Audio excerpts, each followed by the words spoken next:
Hola, muy buenas tardes. Bienvenidos a todos a una sesión más de nuestros webinars virtuales, donde quiero darles las gracias por estar compartiendo con nosotros una aventura más en esta sesión. Tenemos tres invitados que me va a dar mucho gusto presentarles, tres grandes invitados que nos van a compartir toda la experiencia que tienen en el sector de educación, sobre todo educación en línea, que creo que en esta época nos está haciendo mucha falta. Quiero empezar presentando, vamos a empezar, por supuesto, como siempre, primero con las mujeres. Sara Cortina. Sara Cortina es la líder de formación y desarrollo para México y LATAM de Kaiser. Sara, muy buenas tardes. Gracias por haber asistido a nuestra sesión. Muchas gracias por participar con nosotros. Hola, Edgar. Hola a todos. Muchas gracias a ti por la invitación. Un placer, Sara. Quiero presentarles ahora otro gran amigo, también Francisco Esquivel. Él es director de una agencia de conocimiento, Genera. Francisco, un gusto tenerte también aquí. Gracias por estar compartiendo estos momentos con nosotros y estoy seguro que va a ser una gran sesión. Gracias, Edgar. Un gusto estar con ustedes. Saludos, Sara. Saludos, Ricardo. Y por último, no menos importante, mi estimado también Ricardo Vidal es el coordinador de administración de proyectos de la UNAM. Ricardo, muchísimas gracias también por estar asistiendo a esta sesión, donde espero que al igual que la audiencia te diviertas con todo lo que vamos a estar platicando y terminemos llenos de conocimientos. Gracias, Edgar, gracias a todos. Gracias, Carla, y pues empecemos. Bueno, pues vamos a empezar, señores. La verdad es que estamos, como todos sabemos, y esto es información que todo el mundo hemos escuchado a lo largo de estos últimos días, estamos viviendo una época peculiarmente difícil en muchos aspectos, en muchos sentidos. Y de alguna forma las organizaciones, tanto las empresas como el sector educativo, nos hemos tenido que ver en una serie de cambios, sobre todo en lo que conlleva la parte de educación a distancia, todo lo que tiene que ver con comunicación corporativa, todo lo que tiene que ver con e-learning. Entonces, me gustaría empezar preguntándoles cuál ha sido el mayor reto al cual ustedes creen que las organizaciones y el sector educativo se han enfrentado con estos nuevos cambios. ¿Quién le gustaría compartir un poquito de estos retos a los cuales nos hemos estado enfrentando? Pues, ahora sí, las damas primero. Las damas primero. Siempre me la ventaja y la desventaja, ¿verdad? Pero bueno, Sí. muchas gracias. Qué caballerosos son todos ustedes. Bien, Edgar, pues mira, lo que hemos visto en las organizaciones, ¿no? Porque como bien decías, mi rol tiene un tema educativo, pero muy enfocado a la organización. A lo que nos hemos enfrentado es al tema del desarrollo de las competencias digitales de los empleados.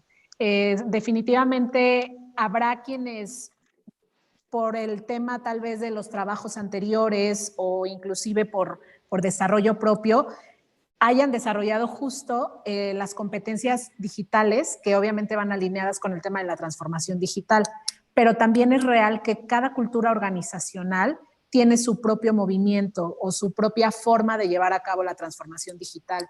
Entonces, hay organizaciones enteras que están en los niveles básicos de la competencia digital y hay organizaciones que ya están muy adelantados. Creo que ese es el principal reto, porque si tú ubicas que tu organización o tu cultura está en el nivel básico, el camino a recorrer pues es fuerte y además tiene que ser rápido. En cambio, si esta cultura organizacional ya llevaba cierto camino de transformación digital, entonces obviamente adaptarnos a esto que está ocurriendo hoy puede ser mucho más fácil y inclusive mucho más rápido, ¿no? Entonces, ese sería el primer punto. Y por otro lado, creo que el liderazgo juega un papel muy importante. Ahí es donde nos damos cuenta en la adaptación que tienen los líderes para poder desarrollar todo el tema de la transformación digital en sus organizaciones. Hoy nos topamos con líderes que pueden ser de cierta generación, pero también pueden estar muy adentrados en este tema y habrá otros que no. Entonces, esos me parece que son los dos principales retos que tenemos hoy en las organizaciones con la situación actual. Mira, es muy interesante y gracias Sara por lo que nos compartes. Es muy interesante lo que estás mencionando. En la sesión pasada justamente hablábamos del tema de la tecnología y las competencias digitales, de cómo son dos elementos completamente diferentes. No solamente es el hecho de contar con la tecnología necesaria para poder avanzar en el tema de la comunicación o de la capacitación a distancia, sino estas competencias, cómo desarrollarlas internamente, que conllevan, como bien dices, toda una cuestión de cultura organizacional, ¿no? Con un liderazgo que obviamente tiene que llevarnos perfectamente encaminados hacia ello. Es correcto. Puedes tener todas las plataformas, las mejores plataformas, comprarlas, utilizarlas, sin embargo, si las competencias digitales de los empleados no están ni cerca del conocimiento, entonces ahí ya se genera una barrera y esa es la que tenemos que romper con capacitación, con formación, con coaching y varias cosas. Sí. Muchísimas gracias, Sara. Francisco, Ricardo, ¿qué opinan de esto? ¿Qué es algo que ustedes se han enfrentado? Yo es lo que coincido. La universidad, dando algo de contexto de cuánta gente tenemos, números redondos, pues tenemos 340,000 estudiantes, entre trabajadores, empleados y académicos, otros 70,000. Entonces, los números que manejamos son un poco abismales. Nosotros, acuso que teníamos una ventaja. Tenemos un área que se llama la CUAED, que desde 1997 ha estado trabajando en capacitación a distancia y e-learning. Entonces teníamos muchas cosas ya hechas, pero lo que fue interesante, y coincido con Sara, es que cuando llegó todo esto fue de golpe, y a pesar de que nosotros teníamos ya una infraestructura, ya teníamos cursos hechos y teníamos muchas cosas, llegamos con los profesores, ¿ves? Y muchos se quedaron con la sorpresa de, bueno, ¿qué es lo que hacemos, no? Y dicho y hecho, nosotros tenemos, digan el nombre de la plataforma, la tenemos ahí instalada para darles la libertad de cátedra a los profesores y que utilicen lo que tienen. Lo que nosotros vimos interesante fue el otro rango que fue de los alumnos. Los alumnos empezaron a ver que teníamos profesores que daban clase, uno en Zoom, otro en Google Meet, otro en Blackboard, otro en Microsoft Teams, otro en Cisco, y estamos viendo que los hemos hecho bolas con la cantidad de opciones que les estamos dando, ¿no? Y después viene la parte entretenida que fue, bueno, ¿y qué pasa con los profesores? ¿Cómo hacían los exámenes? Muchos de ellos no están acostumbrados en esto, ¿no? No teníamos los que eran nativos digitales, los que están o inmigrantes digitales, y les costó mucho trabajo hacerlo. Entonces hemos estado invirtiendo mucho en capacitación y cambiar ese chip de que la transformación digital llegó de golpe. Ahora sí, como decíamos, ¿quién iba a creer que iban a poner el virus la transformación digital en menos de una semana, ¿no? Pues ahí lo vimos que o te transformas o te transformas. Es Entonces, correcto. sí, tenemos, Claro. pero también los administrativos, pues todos los sistemas que son on-premises de la universidad, pues fue de repente de, oye, ¿cómo le hago para estar operando, no? Fíjate que es súper interesante, Ricardo, porque además mencionaste algo que me llamó mucho la atención, que es el tema incluso de los mismos exámenes, o sea, desde la perspectiva de académico, cómo hacer una gestión adecuada para poder llevar a cabo exámenes a través de la distancia, donde cuides también, que es para mí un punto muy importante, la parte moral y ética del alumno, ¿sí?, respecto a lo que está haciendo en ese momento, que es, plasmar lo que ha aprendido o no ha aprendido a lo largo de un curso, ¿no? Entonces, creo que hay retos interesantes. Sí, es cierto que tenemos nosotros softwares, tenemos aulas especializadas, donde este software revisa qué estás haciendo, está con las cámaras y ve si alguien está haciendo ético o no. Pero ¿qué pasa en una casa? Eso sí, no lo teníamos en el alcance, ¿no? Entonces ha ido que cambiar y evolucionar este tipo de cosas. De acuerdo. Muchas gracias, Ricardo. Mi estimado Francisco.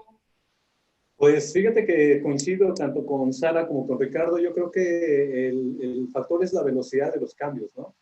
Ya estábamos, algunas de las personas, no es algo nuevo, ¿no? Esta cuarta revolución industrial ya nos traía la Big Data, la inteligencia artificial, los procesos en la nube, los robots, ¿no?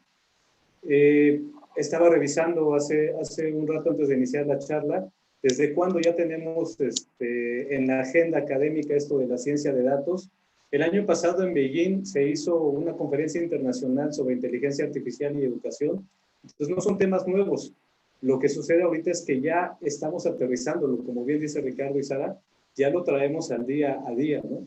Y esto de la contingencia y el confinamiento, pues nos vino a dinamizar todo esto y a mover las estructuras, ¿no? Pasamos del universo de siempre lo hemos hecho así y así está funcionando, ahora se tiene que hacer así. Y esto pues va a implicar un gran cambio muy rápido, ¿no? Yo recuerdo y siempre les digo que teníamos como base aquí en la agencia, mi base era el correo electrónico. Entonces mi base era disparar un correo electrónico, ser muy lineal, lo disparo a 10 colaboradores, regresa la información y ahora no, ahora la base son las plataformas, estamos construyendo diálogo, educación, sinergias a través de estas plataformas, ¿no? Y se va a sacudir esto y la capacidad de reacción que tengamos todas las instituciones grandes y pequeñas ante los cambios, pues va a ser el eje que va a ver quién evoluciona y quién no, dice Ricardo, ¿no? Te aclimatas o te aclimueres, ¿no? Efectivamente. Claro, completamente de acuerdo. Experiencia.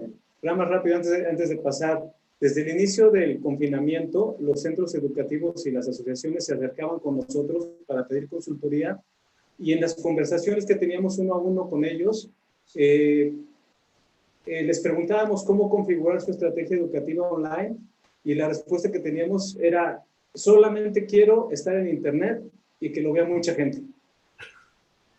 Así era la respuesta durante las primeras semanas de esto. Sí, y acabas de tocar un punto interesante porque mucha gente confunde lo que es una clase virtual con e-learning. Son cosas totalmente distintas. Correcto.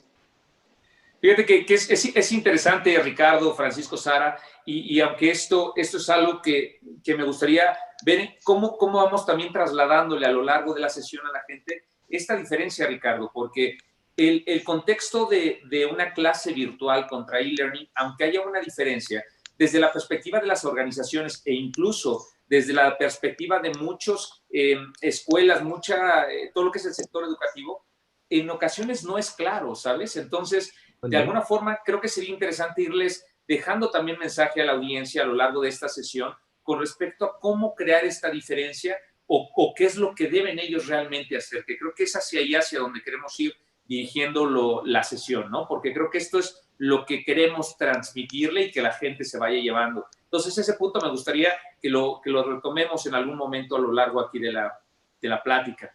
Y justamente con base en todo esto, con base en todo lo que estábamos platicando, hemos hablado de cuestiones de cultura organizacional, hablamos de temas de tecnología, hablamos de cómo poder resolver algunas de las necesidades que estamos enfrentándonos en este momento. Me gustaría tocar un tema que para mí es bien importante, que es la parte generacional. Todos pensamos o creemos hasta cierto punto que las nuevas generaciones vienen ya con un chip integrado y que ya el tema de comunicación digital y todo el tema de transformación digital ya lo traen. Puede ser que sí, puede ser que no, pero nos estamos enfrentando en este momento a un cruce generacional donde no solamente tenemos a jóvenes, sino tenemos también a grandes académicos, grandes profesores, grandes directores de organizaciones que de alguna forma se empieza a ver una brecha generacional y hoy en día se tienen que cruzar justamente en este momento que estamos viviendo de transformación digital y de comunicación. Entonces, me gustaría preguntarles, ¿cómo podemos hacer las organizaciones y las instituciones educativas para poder acortar esa brecha generacional? ¿Cómo le hacemos para que el alumno que tiene 17 años, que está en este momento recibiendo clase, se sienta cómodo con un profesor de 65, 70 años que probablemente es la primera vez que está dando clases a través de estos medios? ¿Qué podríamos recomendarle a las organizaciones para poder resolver estas necesidades? ¿Arranco otra vez yo? Antes de que me echen al ruedo, pues ya mejor yo me echo solita, ¿verdad? Gracias, Sara, para que vean el impacto de las mujeres hoy en día en el mundo profesional. Gracias, Edgar. Pues mira, hoy yo, por ejemplo, he tenido la experiencia de trabajar con una metodología que me encanta, que es el Mindset Agile. Tiene que ver con las nuevas formas de trabajo. Es esta metodología donde se rompen las jerarquías y entonces se generan equipos colaborativos, se generan equipos que son independientes, que toman decisiones y entonces el hecho de poder generar equipos donde las generaciones no se ven, digamos, distinguidas por edad, eso ayuda mucho. Creo que esa sería para mí una clave en esto de la transformación digital. Los equipos ágiles llegan justo a hacer eso en las organizaciones, a redefinir la forma de trabajar y en ese sentido, eso es lo que nos va a permitir también que una generación conviva correctamente con la otra y entonces se generen naturalmente procesos colaborativos, procesos de coaching, procesos de mentoring, sin pensar que el que tiene más años o el que tiene más experiencia dentro de una organización es el que nos va a dar las mejores ideas, la mejor línea o los mejores recursos. Entonces, si nosotros traemos a las culturas laborales, y no estoy, yo hablo de Agile porque es una que conozco y que he vivido en algunas organizaciones, sin embargo, hay muchas tendencias nuevas que tienen que ver con los equipos colaborativos. Creo que eso es clave, porque entonces ya no existe esta barrera entre, pues es el jefe, él es el que debería decirnos cómo hacerlo, pero no sabe, ¿no? Entonces, así también las generaciones más millennials, ¿no? Toman un poco el liderazgo en ese sentido, pero sin dejar de lado la experiencia que sí tienen personas, obviamente, que tienen una carrera profesional mucho mayor que la de cualquier millennial. Eso por un lado.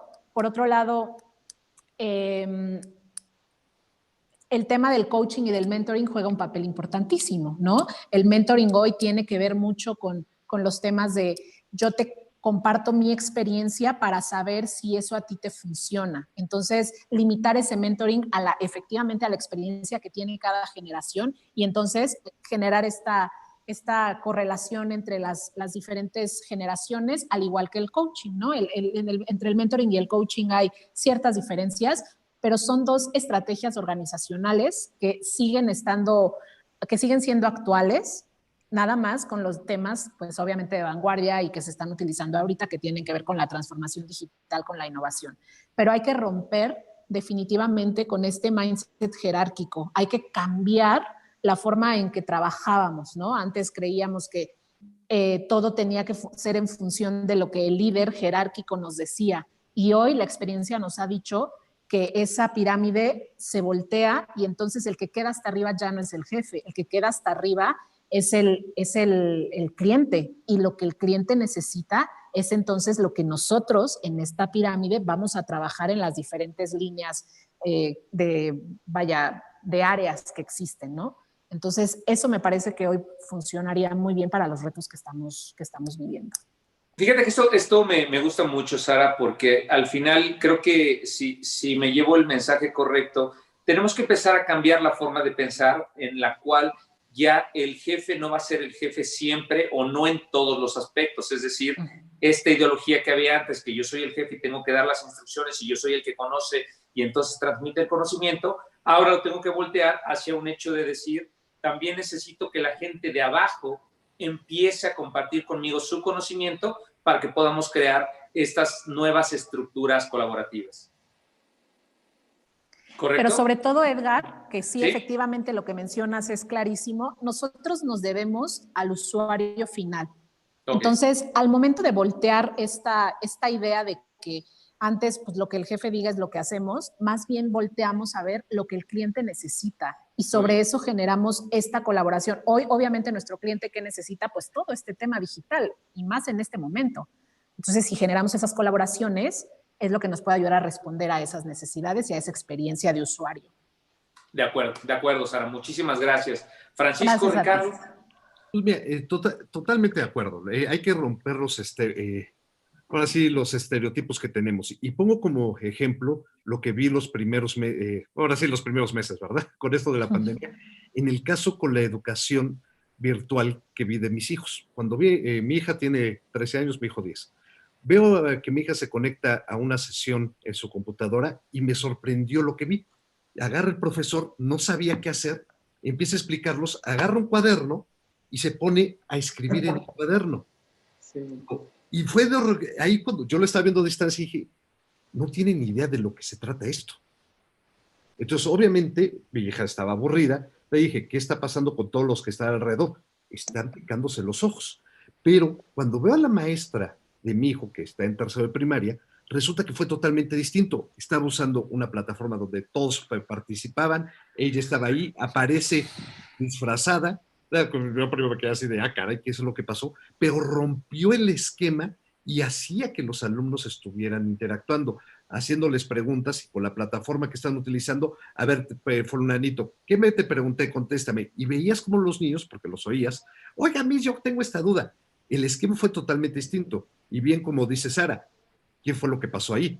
El profesor de ser la guía, ya que no sabía qué hacer, llevó a los alumnos de secundaria pues, a sufrirle, mientras la profesora, la de primaria, se puso del lado de ellos, cambió el esquema de dar clases y transformó a ser una clase mucho más didáctica, ¿no? Entonces tenemos que empezar a cambiar todo esto. Lo que tiene que ser un profesor, un académico que está esto, tiene que ver toda la información, filtrarla y dársela a los alumnos. Es el modelo tradicional. Pero ahorita con la cantidad de información que tenemos en línea, ahorita podemos estar hablando y cualquiera puede estar checando lo que estamos diciendo nosotros en una página de internet. Eso mismo tenemos que hacer con los alumnos. Oye, a ver, investígame esto. ¿Qué dice tal revista de ese tema? Bueno, yo doy clases de finanzas, ¿no? ¿Qué dice tal tema sobre el comportamiento de acciones de esta empresa? ¿Qué es lo que estás viendo en su comportamiento? ¿Cómo está cayendo sus estados financieros? ¿Cuál es el reporte de ISCA? Y hay que empezarlo a hacer interactivo y que la gente se absorbe en esto y que se enamore, porque tenemos un problema. Todos tenemos un montonal de gente sentadas todo el día en la computadora y todavía los empezamos a capacitar en línea. ¿Cómo hacemos ese engagement que no se pierda?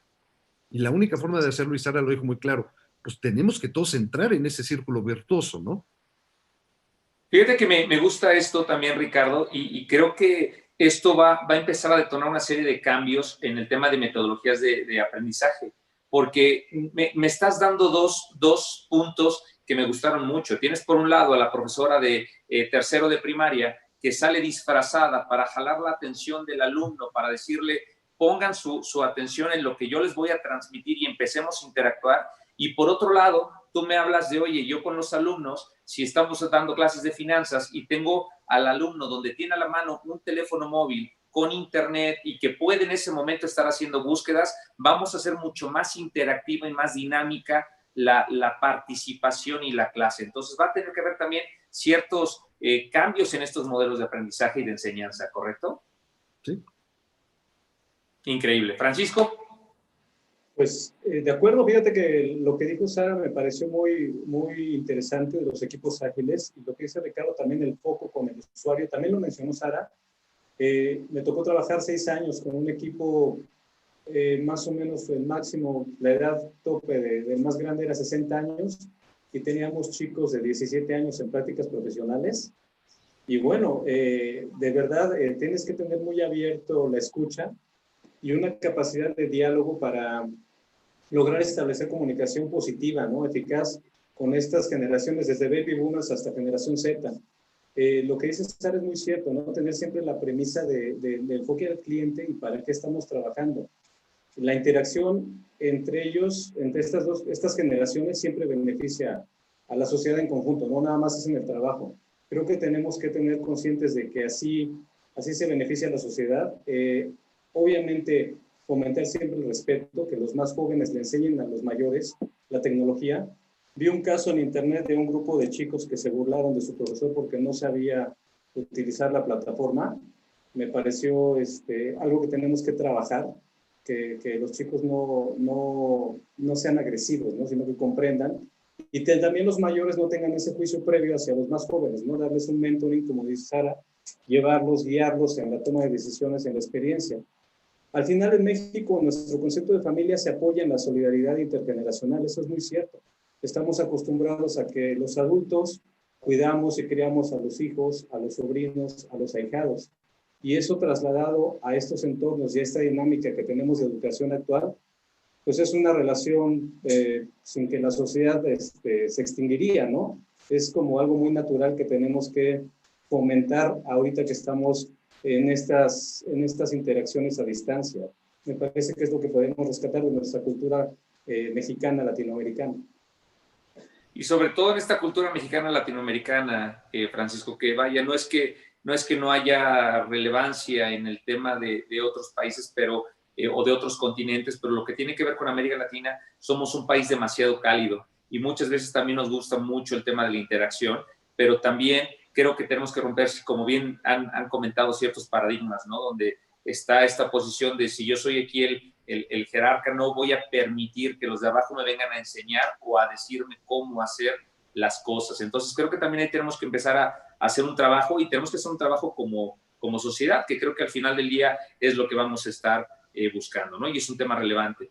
Y justamente siguiendo contigo, mi estimado Francisco, aprovechando justamente esto que hemos venido mencionando y hablando de todo lo que son las nuevas tendencias de educación en general, no solamente hablo desde la perspectiva tecnológica, sino desde la perspectiva global de educación. Me gustaría que nos platiques un poquito cuáles son estas tendencias a nivel mundial, pero sobre todo me gustaría también que le compartas a la gente que nos está escuchando dónde se encuentra México hoy en día con respecto a estas tendencias. ¿Estamos cerca de competir en ese contexto o de ser innovadores? ¿Estamos muy rezagados? ¿Dónde nos encontramos hoy en día como México y como América Latina?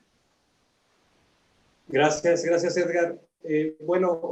Obviamente la educación a distancia es algo que vuelve a estar en el ojo del huracán. Llevamos 10 años hablando de esto, quienes estamos inmersos desde el coaching, en las empresas hasta las instituciones de educación superior, y ahora sí por fin estoy percibiendo que viene un empuje muy fuerte, ¿no? Por ejemplo, en cuanto a México, hablando de educación a distancia, pues respecto a conectividad y disponibilidad para nuestro país, el gran reto consiste en lograr ser incluyentes e inclusivos, no dejar fuera a nadie. Durante muchos años hemos visto en México la implementación de proyectos para llevar la educación de calidad a amplios sectores de la población. Sin embargo, me parece que aún tenemos mucho que trabajar en esta materia. Se va a requerir la suma de experiencia, de conocimiento de muchos actores para lograr este objetivo, ¿no? Están las universidades con todo lo que ha hecho la UNAM, los viejos esquemas de telesecundaria con la televisión, estas nuevas plataformas. En fin, yo creo que tenemos mucho que aprender de todo lo que ha sucedido para encontrar modelos que nos permitan, como ya lo dije, tanto ser incluyentes como inclusivos, no dejar a nadie fuera. Y respecto a las tendencias a nivel mundial, pues bueno, los países están trabajando ahorita básicamente en reconfigurar los planes y programas de enseñanza a todos los niveles, Edgar. Para los centros de estudio es una prioridad ahorita dejar la inercia que teníamos en el siglo XX de memorizar, presentar el examen y aprobar para pasar a otro nivel, ¿no? Estamos viendo el fortalecimiento de las credenciales alternativas por una parte, el análisis de la ecología de los dispositivos, ahorita con todo esto de la conectividad, hablamos un poquito antes cuando nos conectamos de los dispositivos, y sí, esa ecología de los dispositivos, ¿no? ¿Qué es para qué dispositivo y cómo se va a consumir los contenidos educativos a través de qué dispositivos, ¿no? El tema de la evaluación también, ¿no? La evaluación más allá de los contenidos, ese es otro gran tema.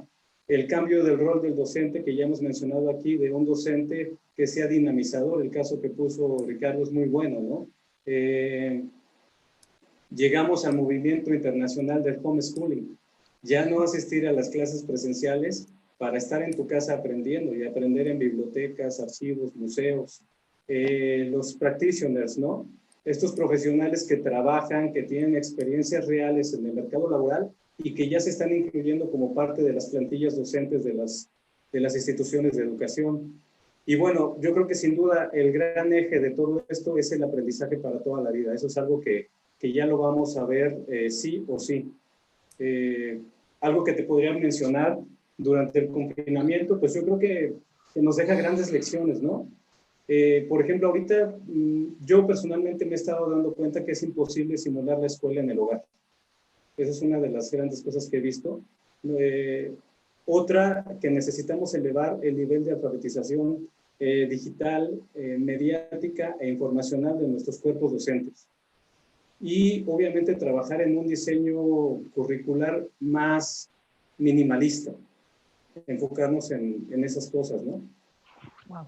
Volviendo a México, el rezago que podíamos agudizar como país, desde mi punto de vista, yo creo que se encuentra en la capacidad de reacción, ¿no? Que tengamos que asimilar que vamos a dejar atrás una sociedad industrial donde nos formábamos para trabajar en la industria, para ser empleados, para entrar de lleno a esta cuarta revolución industrial, ¿no? Ahí hay una economía gig que está en auge.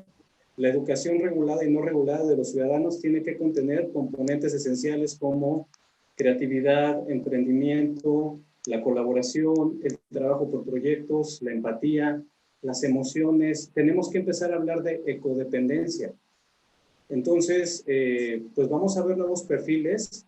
Están estos chicos, los nómadas, ¿no? Estos nómadas que cambian, ¿no? Empecé estudiando ingeniería y terminé estudiando teatro. Se vale cambiarse de disciplinas porque ellos lo que están haciendo es buscar un amplio rango de conocimientos. Antes, yo me acuerdo cuando era chico, moverte era malo, ¿no? Desde el aula, desde que estabas en el salón de clases, los que nos movíamos, estábamos estigmatizados, era malo moverte. Ahora ellos se mueven naturalmente, ¿no?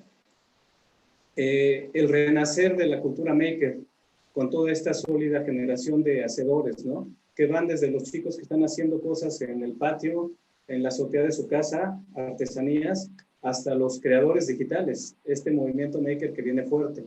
Y pues los entrepreneurs, ¿no? Estos empresarios que ya ponen directamente los productos o los servicios a disposición de los consumidores sin intermediación. Todos estos chicos los tenemos en las aulas de los colegios, de las universidades, y puede haber una combinación de ellos, ¿no? Ahorita mismo, por ejemplo, en Genera, en la Agencia de Conocimiento, estamos capacitando a personas en un curso de administrador de transmisiones web. Es un puesto de trabajo que se ha consolidado durante la contingencia y que se requieren de competencias y habilidades específicas, como les decía hace rato, ¿no? No es solamente abrir la señal por Facebook, hay todo un proceso atrás para generar experiencias educativas. La noticia de esta semana y de ayer, el rector de la Universidad Autónoma de San Luis Potosí está planteando que el 60 al 70% de las clases del próximo semestre se impartan en línea. Entonces ya estamos con la pregunta, ¿no? Vamos avanzando entre digitalizar la escuela o escolarizar lo digital. Sin duda, yo creo que vienen grandes retos, Edgar, pero también es un área de inmensas oportunidades para muchos. Fíjate que con esto que nos compartes, Francisco, me queda claro que el reto que nos ha traído en este momento el coronavirus nos ha forzado y nos ha obligado un poquito a cambiar paradigmas. Y creo que de alguna forma, si podemos sacar algo positivo de lo que estamos viviendo, creo que justamente es todo esto. Yo me pregunto si realmente con esta cultura tan arraigada que tenemos en América Latina, si no nos hubiésemos enfrentado a esto, nos hubiéramos rezagado más, ¿sí? Porque de alguna forma esto lo que me estás diciendo es, oye, tiene que haber cambios, tiene que haber una transformación en el cómo estamos enseñando, no solamente en vías digitales, sino también en el lado presencial. Entonces, obviamente para mí la pregunta sería, si no nos hubiésemos enfrentado a esta situación, el sector educativo y las organizaciones seguirían tratando de utilizar las mismas metodologías que teníamos anteriormente. ¿Sí? Entonces, es un reto y creo que esto es algo que, bueno, que la audiencia, los que nos están escuchando, creo que es dejarles como esa campanita por ahí diciéndoles hay que hacer algo y hay que empezar a realinear el rumbo que estábamos tomando como organizaciones, ¿correcto? Y Edgar, en esa misma línea solo me gustaría agregar que con todas estas nuevas formas que existen en la parte educativa, tenemos que buscar como personas del mundo educativo que haya una democratización del aprendizaje, porque no podemos dejar afuera, como ha sido, sobre todo en Latinoamérica, las escuelas privadas son para una población en particular. Al tener también un mayor, tener un ecosistema de aprendizaje mucho más amplio, eso también debería llevarnos a que el aprendizaje ya no sea solo para unos cuantos, sino que también pueda democratizarse y todos, bueno, es ideal decir todos, ¿no? Pero que pueda llegar a más personas. Bueno, y te voy a decir una cosa, Sara, que puede parecer ideal, pero creo que hay que buscar ese mundo ideal, ¿no? Ese mundo donde efectivamente podamos llegar a todas las personas y que podamos trasladar o dar un alto nivel educativo a todas las personas del planeta. Creo que eso definitivamente nos ayudaría mucho. Y justamente con esto quiero llegar a un tema que es también muy complicado. Y esto te voy a pedir, Ricardo, que nos ayudes, porque hablar de tecnologías, hablar de modelos, vamos a tener que llegar tarde o temprano al tema de presupuestos. ¿Qué hay con el tema de los presupuestos? Si yo volteo a ver un presupuesto como una empresa, como una organización, y comparo mi presupuesto para temas educativos con respecto a lo que tiene el sector educativo per se, y si además el sector educativo comparo a lo que es la educación básica contra la educación superior, o algunas escuelas privadas contra el sector público o público contra privado, porque no significa que al ser privadas tienen más o menos presupuesto que el público. O sea, hay una gran variedad de presupuestos. Ricardo, ¿qué podemos decirle a la audiencia? ¿Cómo pueden canalizar o qué les recomendarías tú desde la perspectiva de inversión para poder aplicarlo de la mejor manera hacia tema de estas nuevas tendencias, tanto educativas como digitales? No, totalmente de acuerdo. El tema va a acabar viniendo, ¿no? Al final, como bien decía un profesor mío de finanzas, decía, all that matters in the end is money, ¿no? Y al final vamos a llegar a ese punto. Y es interesante, quiero poner algo de historia de lo que hemos hecho. En el año 2000, nosotros empezamos, ya tiene una tradición de bastante tiempo, de educación a distancia, sea y no presencial en la UNAM. Nosotros en el año 2000, 5,694 alumnos que estaban metidos en la educación a distancia. Si lo vemos al último corte, que fue el 2019-2020, teníamos 37,540. ¿Qué quiero llegar con esto? Que se puede, si uno quiere hacer educación a distancia, se puede. Pero obviamente entra una parte que hay que meterle mucha inversión. Necesitamos ver qué necesitamos de infraestructura on-premises, en la nube, pero no solo eso. Una cosa es la parte de la infraestructura y después viene toda la parte pedagógica. ¿Cómo empiezo a armar toda esta parte? Y ahí es donde entra el pequeño detalle del demonio, ¿no? Es cómo capacito a la gente, cómo lo hago. Nosotros manejamos una serie de principios para esto, que es flexibilidad. Todos los cursos tienen que ser totalmente flexibles, tienen que adaptarse, tienen que tener innovación, tienen que ser interactivos, y ahí entra más lana. Tenemos que empezar con la docencia distribuida. Oye, si alguien tiene una duda o no, hay que hacerlos corresponsables, hay que hacer evaluación continua, etc. Pero, ¿qué es lo que me lleva? Tengo que empezar a hacer partidas porque, a ver, ojo, esto del COVID seguramente van a ser olas.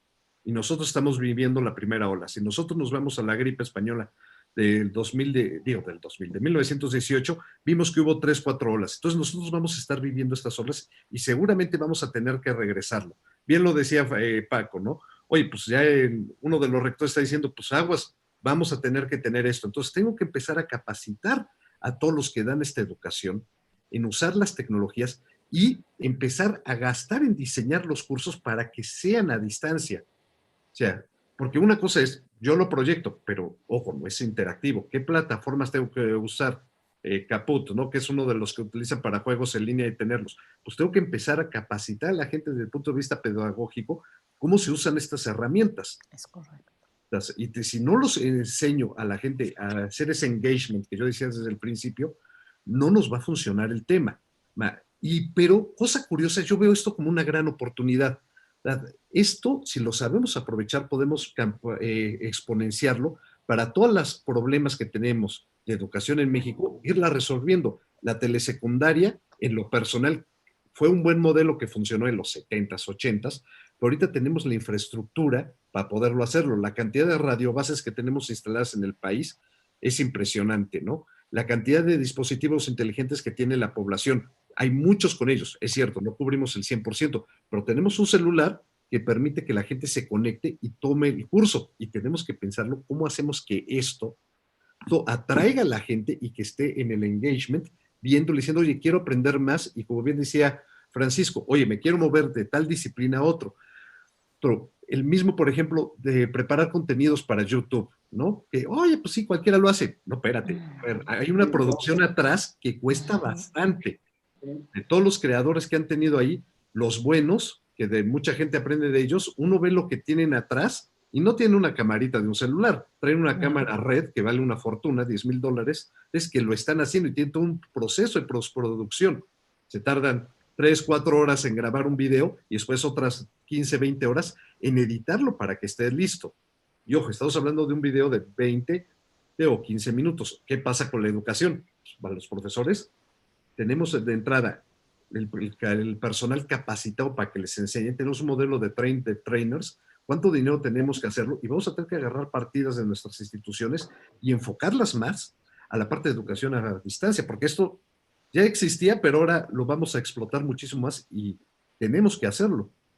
¿No? Y fíjate que mencionabas algo ahorita, Ricardo, perdón, mencionabas algo con respecto al tema de YouTube, ¿no? Que decías, oye, no cualquiera puede subir contenido. A ver, ¿cualquiera puede subir contenido? Sí. ¿Contenido de calidad? No. ¿Sí? Ese es verdaderamente el reto, porque al final del día es hablar, sí, de una producción, pero también es hablar del diseño del contenido, ¿sí? Y lo mencionabas al principio de la respuesta, ¿no? ¿Cómo vas enseñando a los académicos en estos nuevos modelos de enseñanza? Porque al final del día es todo radica o todo se termina focalizando en el tema de los contenidos. Si no tenemos buenos contenidos, entonces de alguna forma las cosas no van a funcionar como creo que estaríamos esperando, ¿no? Y creo que eso es un mensaje muy importante hablando del tema de presupuestos, porque hablamos de presupuestos y podemos pensar en, ¿sabes qué? Listo, me dijo Ricardo en la sesión que compre cámaras, que compre micrófonos y que compre mi tecnología de transmisión digital. A ver, no, va más allá de eso.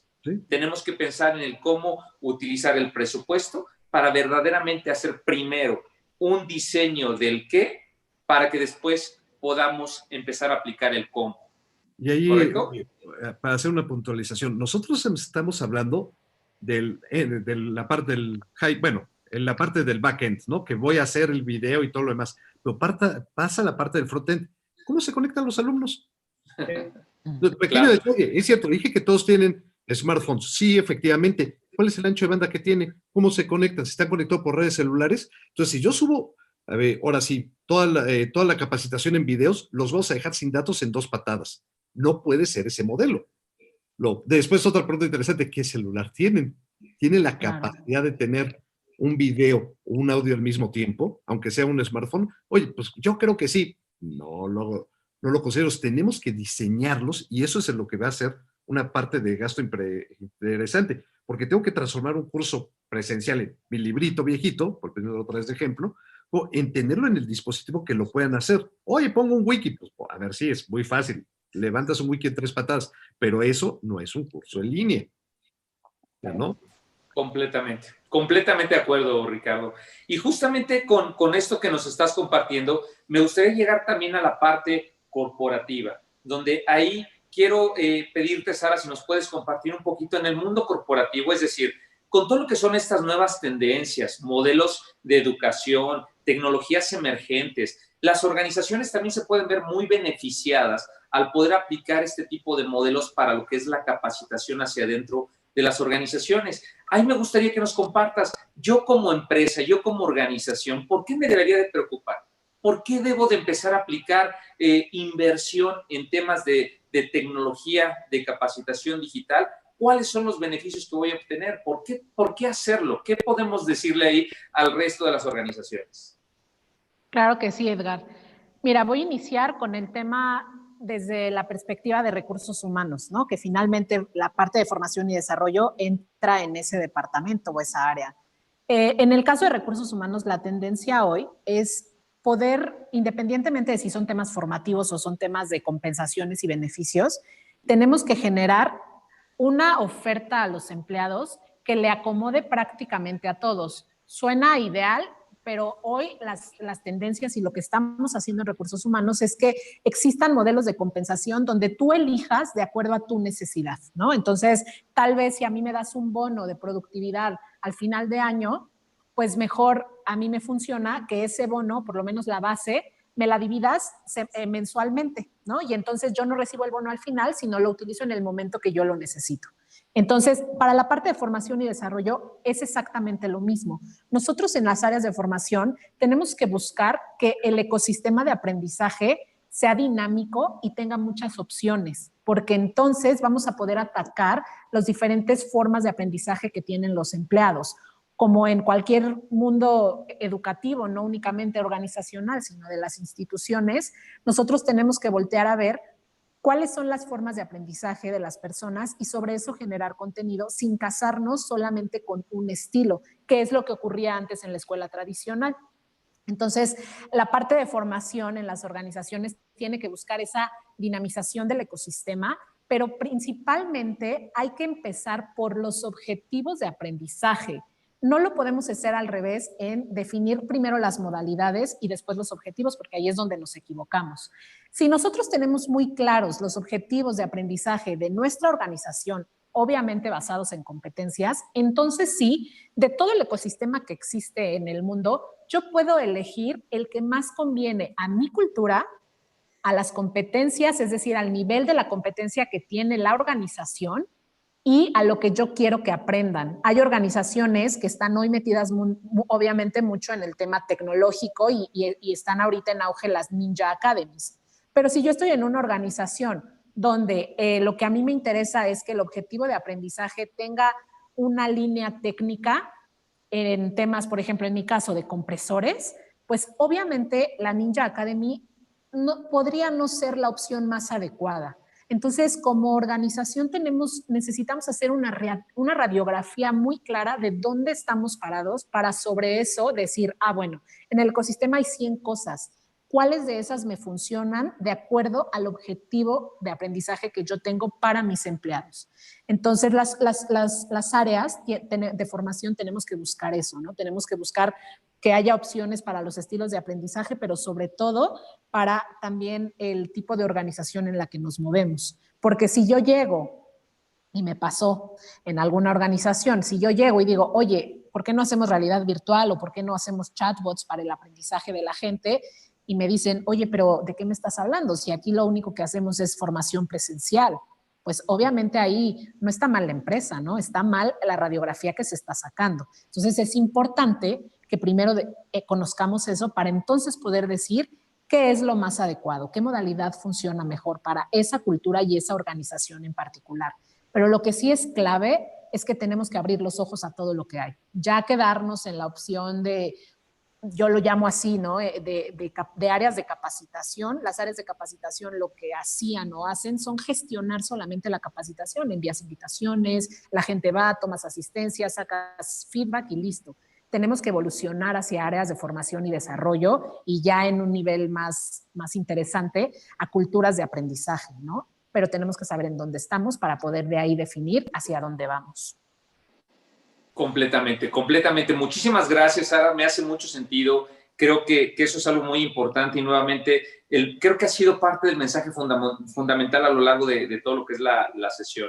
La tecnología va a ser un facilitador, pero no es el fin, ¿sí? Lo que tenemos que hacer es enfocarnos en los contenidos, en el conocimiento, en lo que queremos resolver, en el mensaje que queremos transmitir y después veremos cómo con la tecnología podemos resolver esa necesidad.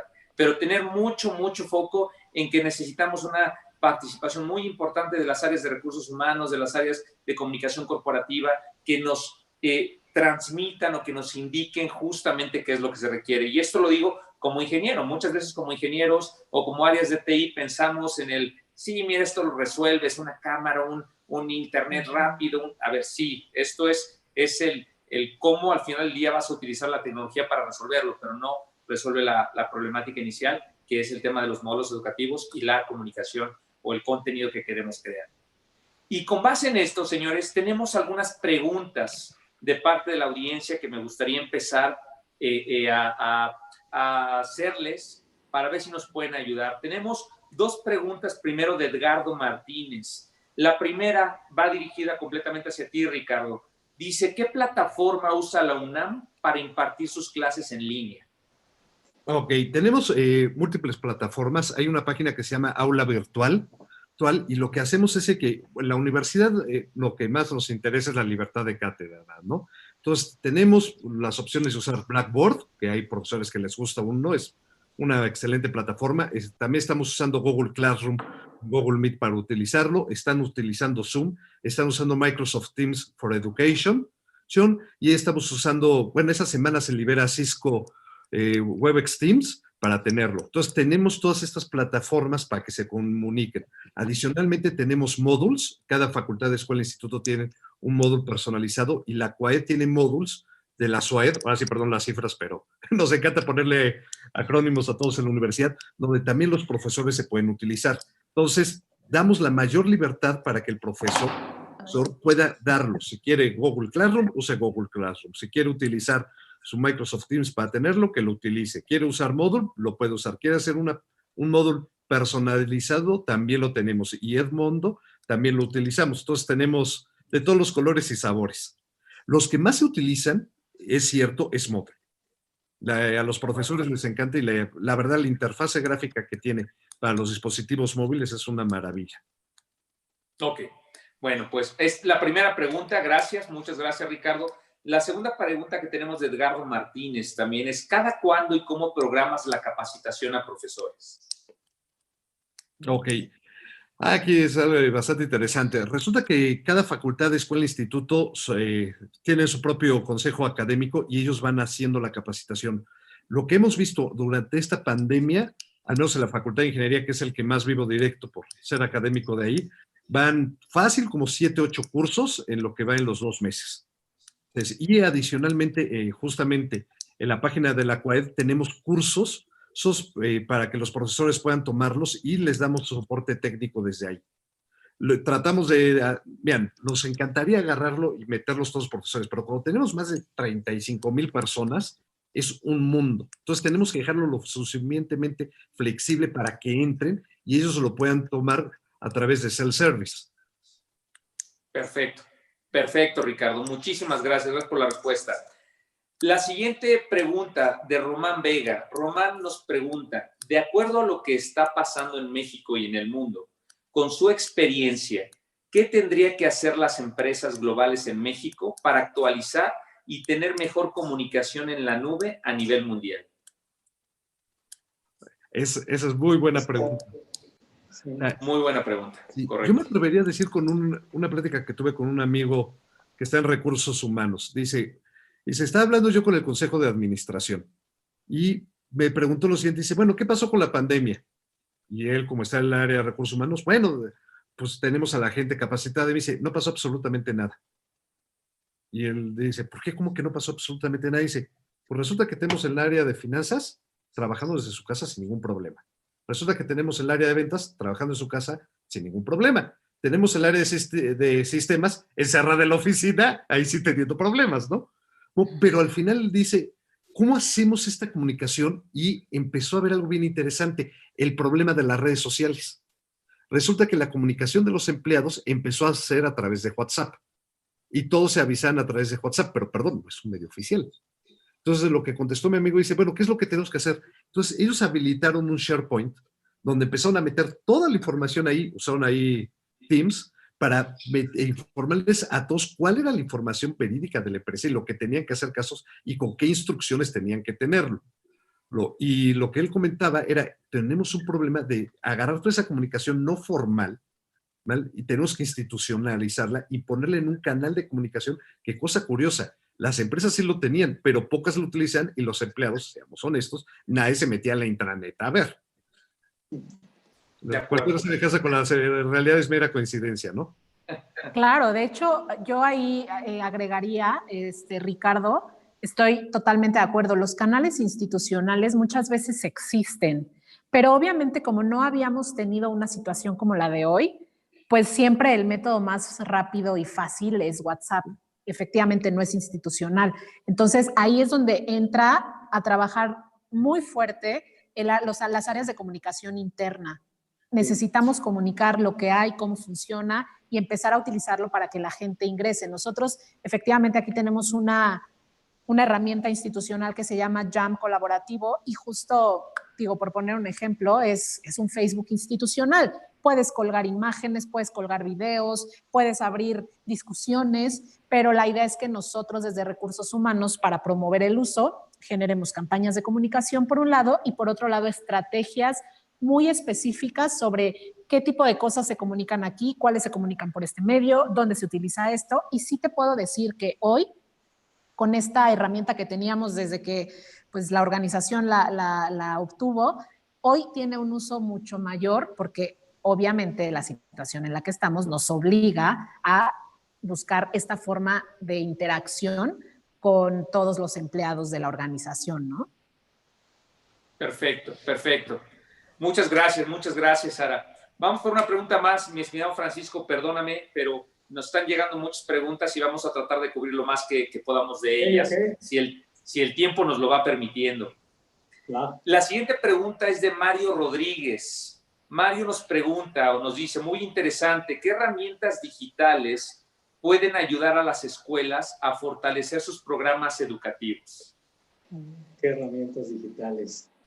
Bueno, tenemos muchas, ¿no? Hay un gran abanico. Yo ahorita llego al punto, antes de las herramientas digitales, yo les recomendaría mucho a las escuelas que trabajen con los programas de ciberhigiene, que empiecen a tener programas de ciberhigiene y de ciberseguridad, ¿no? Que tengan las licencias. Acaba de pasar en Apodaca, Nuevo León, un grupo que estaba tomando una clase de música por una de las plataformas y les metieron imágenes, ¿no? En video fuertes, y todos los padres se quejaron, ¿no? Unos chicos de primaria, o sea, muy, muy pequeñitos que estuvieron viendo los videos expuestos, ¿no? Y esto pasó porque el colegio no compró la licencia, ¿no? Entonces, antes de llegar al tema de las plataformas, ya lo hemos dicho, el tema pedagógico, pero también el estar conscientes de la ciberseguridad y la ciberhigiene, ¿no? Generar cuadros, voy a caer con las plataformas, generar cuadros de profesionales bien capacitados que sepan operar, ¿no? Que tengas operadores de contenidos bien y sobre todo que estén capacitados y conscientes tanto de las licencias como de los derechos de autor, de la propiedad intelectual, hablando de los colegios, porque he visto que se distribuyen contenidos a diestra y siniestra que tienen propiedad intelectual. Entonces, ahí hay que tener un foco muy, muy grave en eso, muy agudo con ese sentido.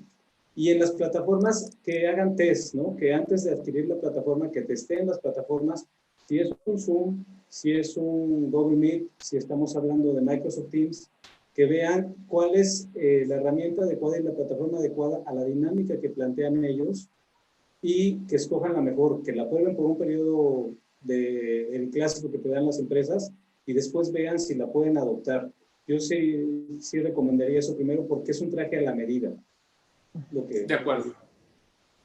Muchas gracias, Francisco. Y igual, siguiendo con el tema de las preguntas, hay otra pregunta para ti, Francisco, puntualmente de Santa Monsiváis. Dice, Francisco, ¿de qué manera lo podemos hacer minimalista? ¿Nos puedes dar ejemplos?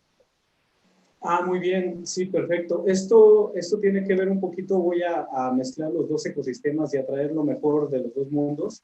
En el caso de los corporativos y las universidades corporativas, han trabajado mucho con el microlearning. Y esto es algo de lo que podemos aprender en las instituciones de educación superior, en los colegios, porque se enfoca en el saber hacer, ¿no? Algunas cuestiones en las que necesitas resolver algo rápido. Nos pasó con el curso que estamos dando de administración de transmisiones web, por poner un ejemplo, en el que es un conocimiento para ya ponernos a transmitir en web. Y no se necesitaba tener un conocimiento de la historia del Internet, de los dispositivos móviles, cuando empezaron a funcionar las generaciones de dispositivos móviles, los anchos de banda. Entonces, construir currículos minimalistas es dejar el conocimiento tácito y lo que vamos a necesitar ya para ahora, ¿no? Obviamente hay materias y hay currículums que no se puede evitar, no se tiene que dar todo un contexto y un bagaje cultural que envuelve a la disciplina, pero en algunos sí se puede hacer. Así. Muchas gracias. Gracias, Francisco. Tengo otra pregunta más de Carlos Rosales. Esta pregunta se las hago a todos. Dice, ¿existe alguna capacitación real al sector docente para ser hoy efectivos y asertivos dentro de la sociedad actual y a distancia? Esta opción se volvió una necesidad inducida por la realidad. Es buena pregunta. Sí. Sara, ahora sí. Adelante. Creo que Ricardo, tú nos podrías ayudar más con eso. Efectivamente, nosotros estamos todo el día capacitando al personal docente, ¿no? Damos cursos en línea, ya los invitamos a que visiten nuestro sitio que es UNAM a distancia. O sea, incluso si la audiencia quiere entrarlo y ponen distancia.coaed.unam.mx, los lleva, o si no, entran a la página de la UNAM y dice aula virtual y van a ver toda la información.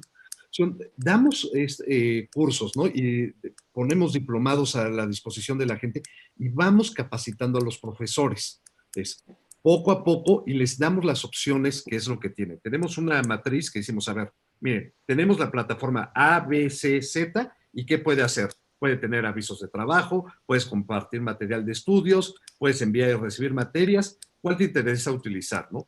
Ellos la ven y ellos nos escriben y dicen, oye, me interesa X o Y plataforma. Y los empezamos a capacitar en esa plataforma para el uso. Damos el curso y efectivamente les digo qué va a pasar. Lo tienes que volver a repetir a las 2 o 3 semanas porque empiezan a salir dudas, las que no se vieron con lo que tienen. Pero algo que es importante es convencer a los profesores, y ojo lo que digo, a los alumnos, a quitarse el miedo.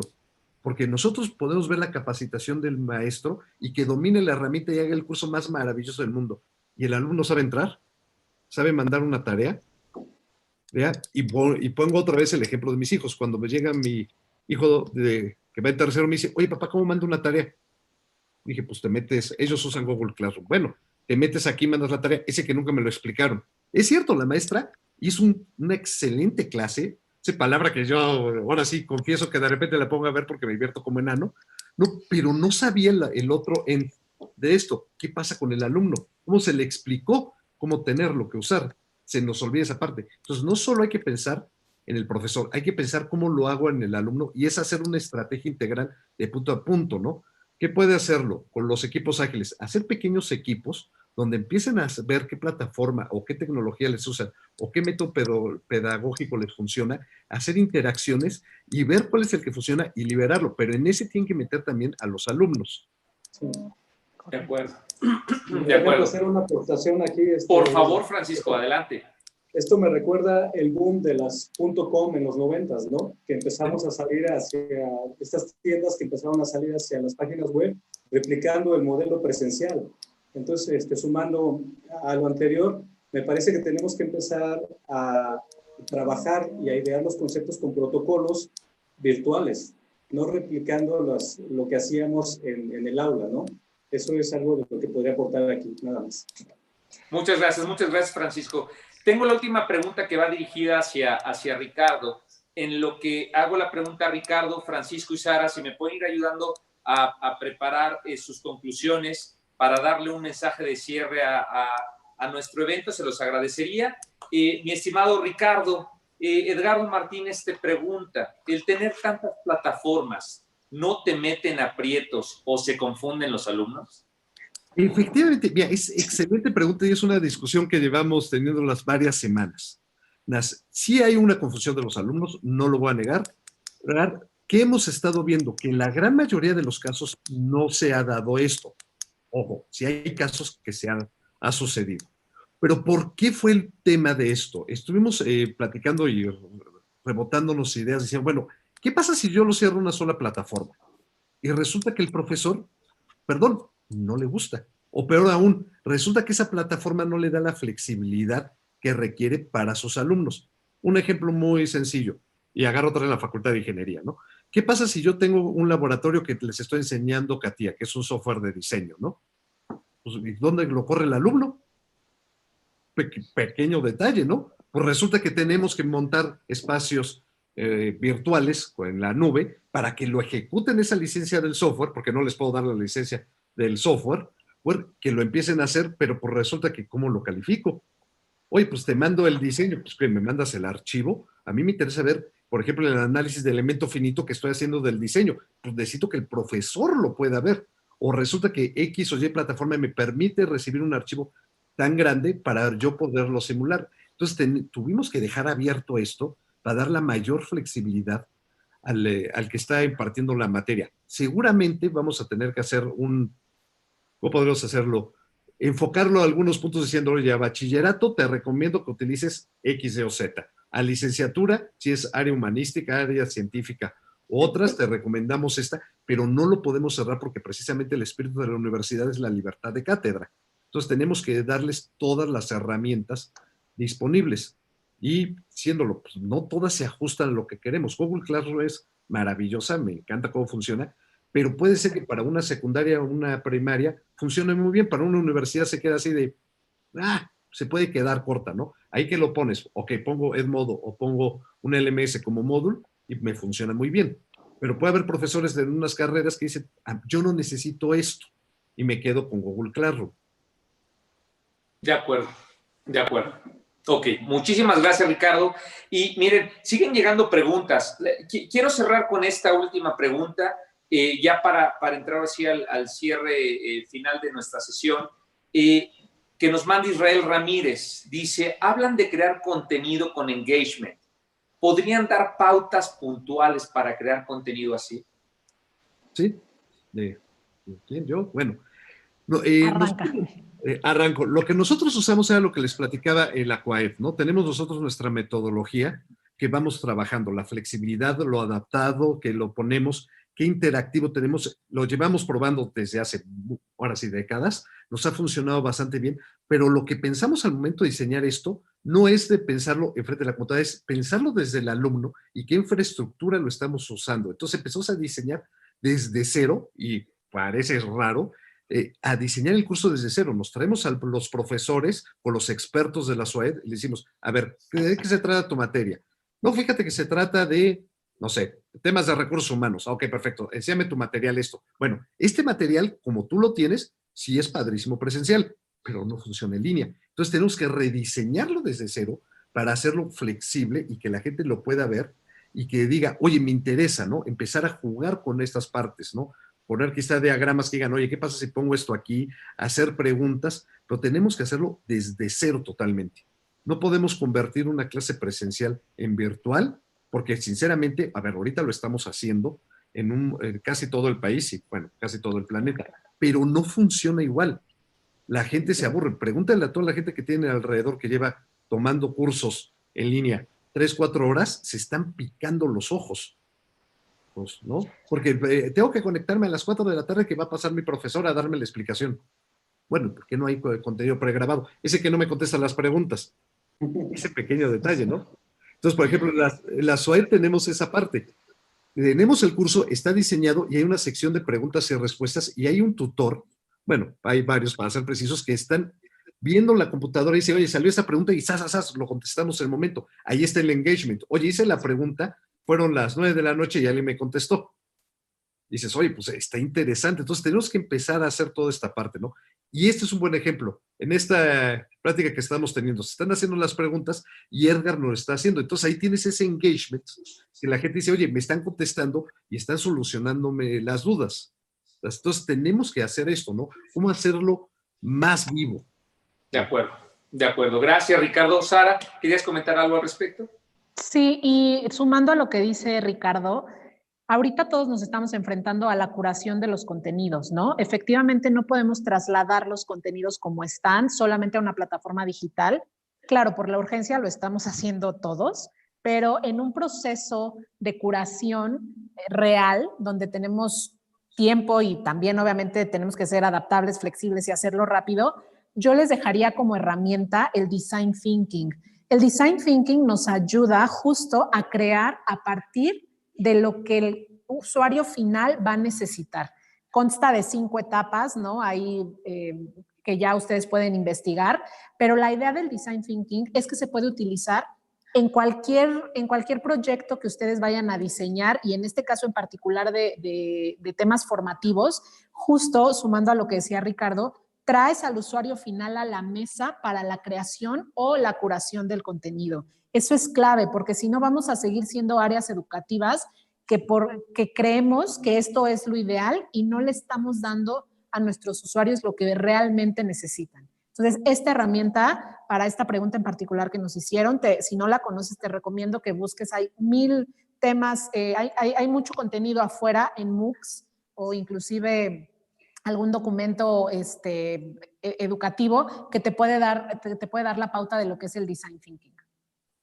Muchísimas gracias, Sara. Y perdón, estamos ya justos de tiempo. Por favor, vamos a proceder con el cierre. ¿Cuáles serían las conclusiones, mi estimado Francisco? Pues bueno, para cerrar con este último tema, que se atrevan a experimentar, ¿no? Nosotros en los cursos que damos trabajamos mucho en microlearning, acortamos los tiempos, nos atrevemos a jugar con recursos, como dijo Sara, la curaduría de contenidos también implica GIFs, implica memes, implica video, implica infografías, implica podcast. Entonces tengan un abanico variado, ¿no? Porque pues tenemos formas diferentes de aprender, algunos somos visuales, otros somos auditivos, otros somos kinestésicos. Entonces algo que involucre eso, el juego, la gamificación. Nosotros jugamos mucho por niveles, vamos liberando contenido por niveles y eso le ha funcionado muy bien a los cursos que tenemos. En cuanto al contenido de valor, puede ser contenido de valor muy padre, pero decíamos antes, y lo digo ahorita, ¿no? El contenido es el rey, pero la distribución es la reina. Completamente. Qué bonito, sí, totalmente. Sí, qué bonito. Muchísimas gracias, Francisco. Mi querido Ricardo, tu cierre, por favor. Coincido totalmente con Francisco. Tenemos que salir de nuestra caja de lo que estamos pensando, de cómo vemos la educación y romper paradigmas. No tengamos miedo de involucrar cosas poco formales como un GIF, una animación de video, pero incorporar a los mismos alumnos que agarren y que den ellos mismos la clase, ¿sí? Y sobre todo la mejora continua. Hay que aprender de los errores. Lo que no nos gustó hay que meterlos en un círculo virtuoso y estar aprendiendo de estos, irlo mejorando. A ver, sí van a cometer errores, cierto. Sí va a haber gente que se queje, cierto. Pero esas cosas son lo que nos van a permitir mejorar cómo se imparte esto.